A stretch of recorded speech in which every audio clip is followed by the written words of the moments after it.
Okay, so let's talk about number 6. Right? Because I promise you, on the test over this unit, you're going to have a question like number 6. Okay? Mark my words, it's going to happen. All right? So this is like a trick shot in pool. So you're shining the light at A, which is 10 centimeters away from the mirror, but you're hitting the point over here on B. Okay? So on a flat mirror, what do you know about these two angles? They're supposed to match up. So your angle of incidence on a flat mirror, which is vastly different than a convex or a concave, but on a flat mirror, these two angles are symmetrical. Okay? Cool with that. Everybody got this, because if you don't get that, everything else will be a train wreck. Now, you're told that A is 10 centimeters away from the wall and B is 15 centimeters away from the wall. Okay? Now, if you want to, and it's a personal preference thing, some people like to move these dimensions up here and make this 15 and make this 10, because it's a little bit easier to see how the geometry is going to play out. Okay? It doesn't make any difference where you think about it. It's just a matter of kind of perspective, like what fits best for you to make sense. Now, here's the drill. If you look at this being 5 centimeters down, and the total dimension is 15, if you add x1 and x2 together, what do they have to add up to? 10 centimeters. Okay? So it might be 4 and 6, it might be 3 and 7, it might be 5 and 5. Okay? It's going to be some combination. They have to add up equal to 10. Now, do you care about the hypotenuse on these two triangles? No.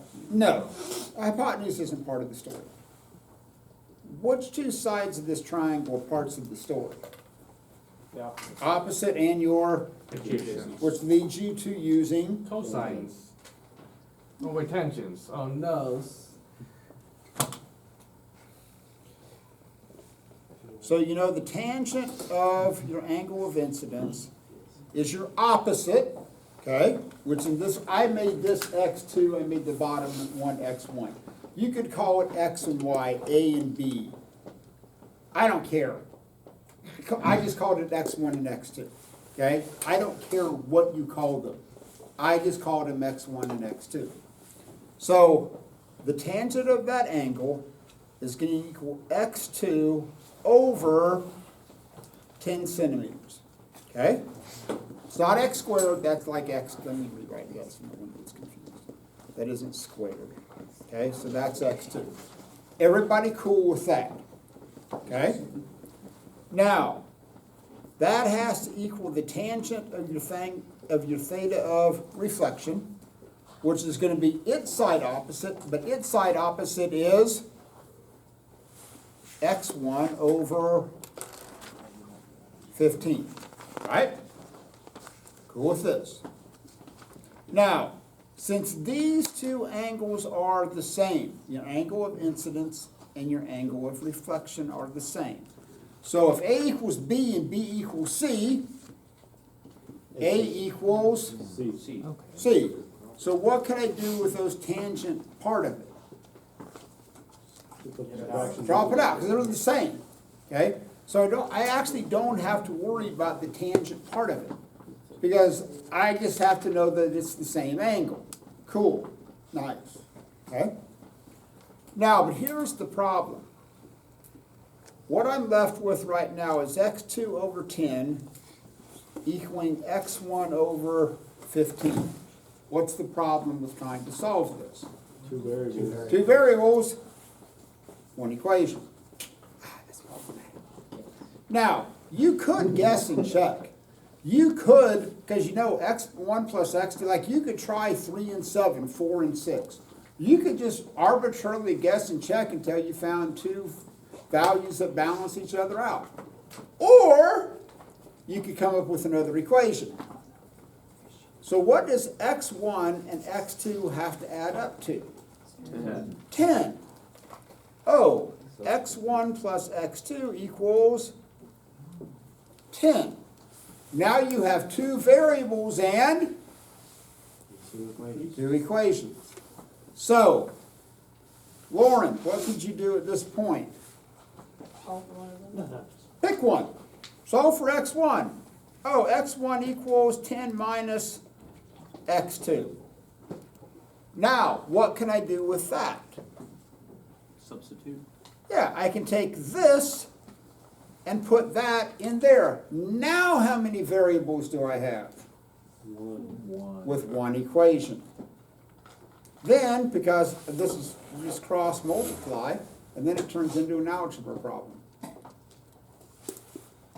But be careful about what you're actually asked to find. What you're actually asked to find is the distance below that wall, because that's what you would physically measure. I mean, if you were actually setting it up, that's what you would measure, the distance to that wall. And it should be.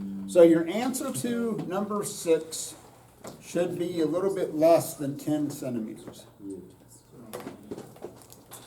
Now, some people, if you're a hardcore geometry nerd,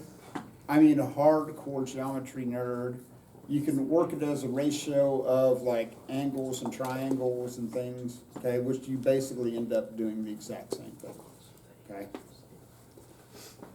Everybody cool with that? Because I promise you, on the test on this, there's going to be a problem, and they're actually going to have another problem on another assignment like this. So The test is when? I don't know yet. Unfortunately, I don't know. It's either going to be right before parent-teacher conferences or like right after. It would be much more convenient for a multitude of people in this class than after conferences. Huh? What? No, No. no, No. no, No. let's not have that. Yes. No, Yes. no. Let's just not have that. Wait. I don't see that. That's a good idea. On number 8, there's a couple of different ways you can interpret number 8.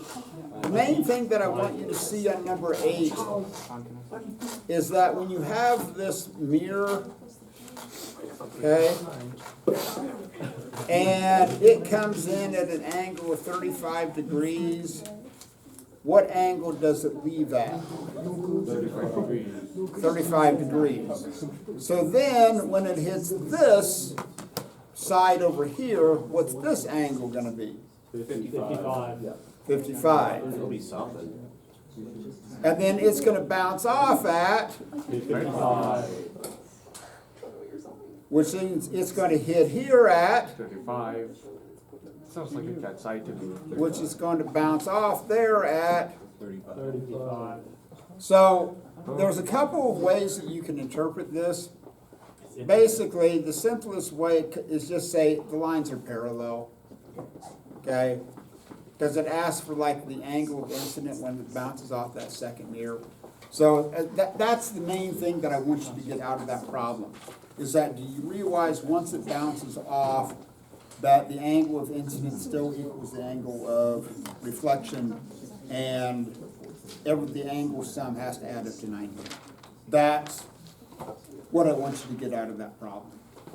Okay, now let's talk about number 9, because number 9's tough until you kind of figure out the wording, okay?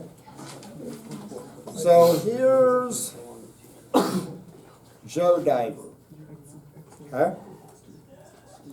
Now, one of the things when you begin to study optics, especially when there's different indexes of refraction involved, you have to understand which direction the light is going, okay? Because if he's down here holding a flashlight, and that flashlight hits the water and then bounces out, that's a completely different problem than if the sunlight is coming in and he sees the sunlight, okay? They are completely different concepts in terms of how you treat this thing, okay? Now, so on this one, here's where you want to look at. What are you told about the diver? Diver sees the sun 50 degrees above horizontal. Okay? So this is, so here's your diver, and he's seeing the sun. So Thatch, is the light going from the diver out to the water, or from the water into the diver? From the water into the diver. Yeah, because here's the sun, okay? Cool that we have one, we wouldn't be here without it. It's pretty stable, that's another cool thing. So this light is coming in here. Now, when it hits the water, what's it gonna do? It's gonna slow down. So, because again, if you make that analogy, when it hits the water, it's gonna slow down. So what's it gonna do? Speed up. Slow down. Slow down. It's gonna slow down. So this side of the pin is gonna slow it down first. So what's it gonna, which direction is it gonna get bent? Down or up? Down. Down, because this side is gonna slow down first. So it's gonna hit the water, boom. It's like tripping. So, this is 50 degrees. But when you do Snell's law and that sign, that only works if you have the angle with what's called the normal or the vertical. Okay? So that 50 degrees isn't what you want. You need. What you need to do the mathematical part is this angle, which means that's going to be 40 degrees. Okay? So this is where, and this even plays out with stars and how we observe stars. So this person, when they're seeing this light, they're going to think that the sun is actually up here. Okay, when they see it, they think they're going to look at this and go, oh, because their eye is going to trace that light back to where it appears as the origin. One of Einstein's famous equations deals with something known as gravitational lensing. So this is what really set Einstein off. It's a similar type problem. So here was the sun, here was the earth, and it was a time of a complete lunar eclipse. Excuse me, complete solar eclipse. So the moon passed and it completely darkened the sun. But there was a star on the other side, very close to the sun. If on a normal day you couldn't see that star because you're looking towards the sun.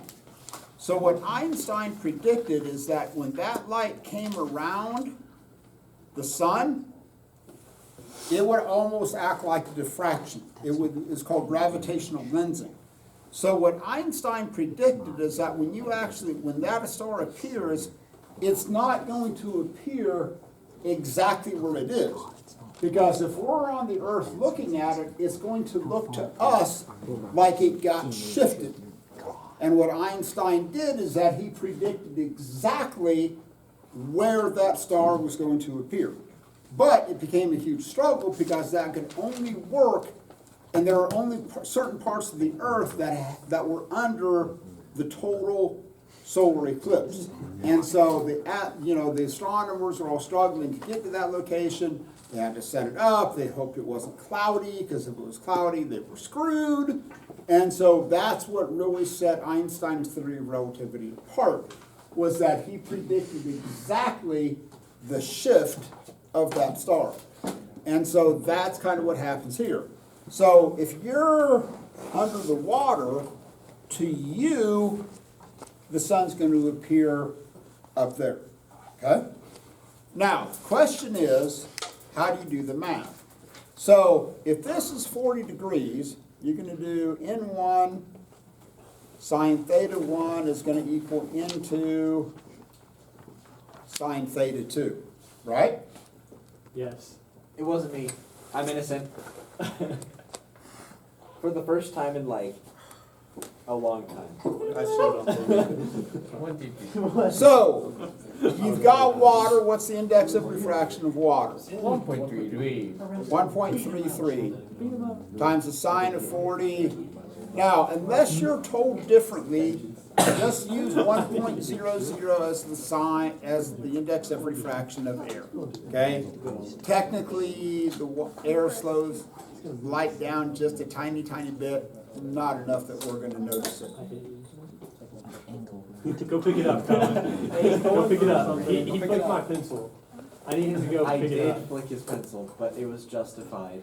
I You know why I don't teach freshmen? Mr. Burke, go pick it up. Because they act exactly like. Because they act just like that. Go pick it up. It was justified. Go pick it What up. Connor asked? Go pick I it said up. they're acting like freshmen. Exactly. Aren't you the one who were throwing? Now, here's the deal. When you use this law, which angle up here are you finding? I bet you know this. It's the angle from normal. Charles?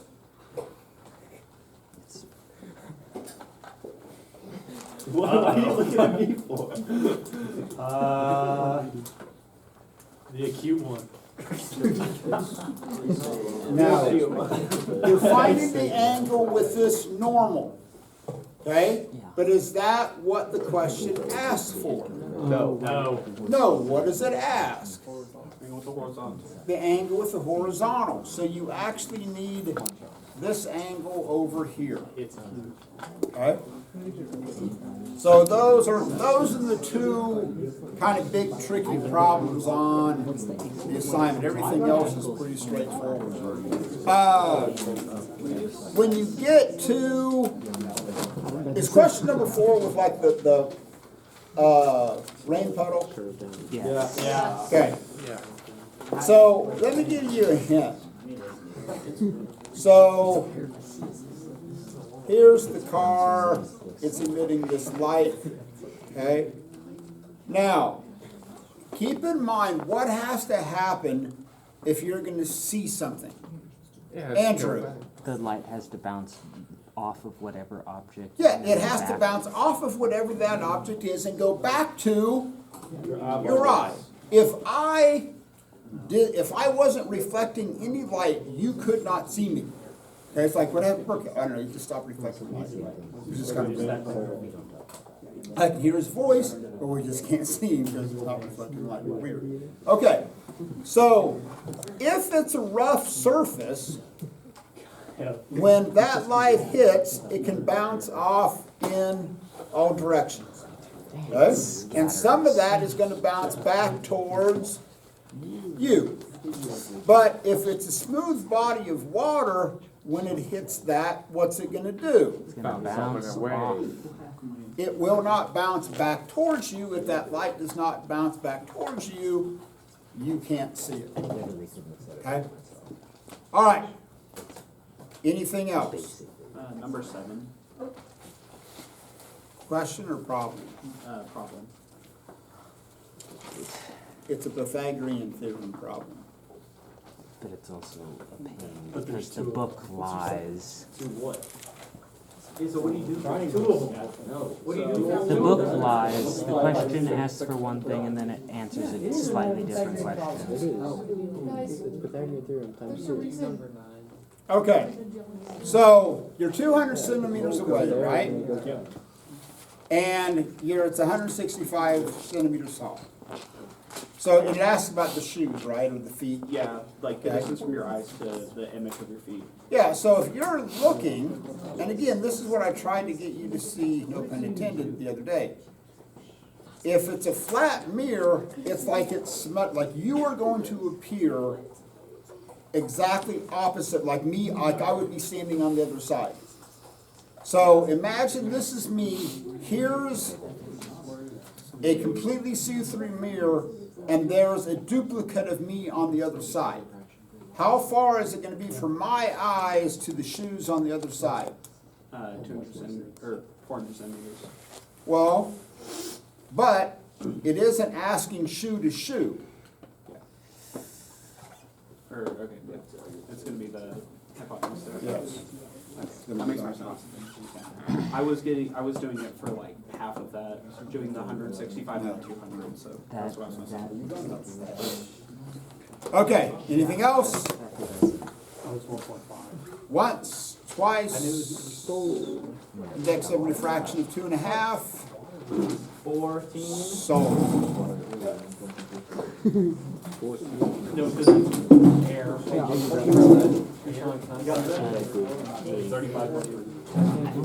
need to justify that. Yeah. Yeah, you do it Because if it's, Yeah. You just do the equation. No, twice. You because can't what's do it twice. asking it, well, You can't do it once. What are you talking about? You have to do it twice. Are you talking about 11?